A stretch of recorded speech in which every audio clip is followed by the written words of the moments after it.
Medyo hataw nga itong si James sa kakasayaw dito dahil sa piyesta nga ngayon dito sa may barangay Kugon. Marami na naman ngang dumayo para makipagsayaw. Ito talaga ang pinakamasayang part kapag may piyesta, lalong lalo na nga kapag sa probinsya.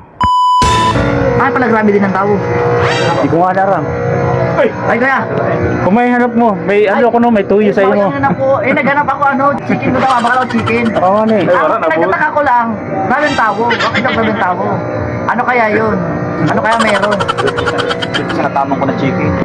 Ano ko tako chicken? Abay, itong si Kuya RG Vlog nga ay nagtatanong bakit marami daw tao dito ngayon. Bibili lang naman daw siya ng fried chicken. Pero bakit daw ang daming taong kumakain ngayon dito? Eto nga sa laki nga ng gubay. Dito pa talaga kami nagkita-kita nito. Shoutout pala dito kay Luis at kay Sydney. At dito rin sa may kasama nila. Sila pala ay taga-Bagakay. Tumayo nga rin dito para makikain nga sa may piyesta. Pero itong si Kuya RG Vlog ay nagtataka pa rin kung bakit daw maraming tao ngayon. Samantalang bibili nga lang daw siya ng fried chicken. Pero laking pasasalamat nga niya at nakalibre na nga siya ng pagkain ngayon. Pagkatapos nga namin kumain ay may libreng kanta pa. Abay, itong si Padi Ramil nga ay may tinatagong talent sa pagkanta. Shoutout pala kay Padi Giovanni Barameda. Maraming salamat sa libreng food. Itong si Kuya RG Vlog nga talaga ay nakalibre na ngayon ng pagkain. Kaya tuwang-tuwa nga siya kahit walang fried chicken. Ito nga lang ang nasabi niya. May hinahanap lang ako.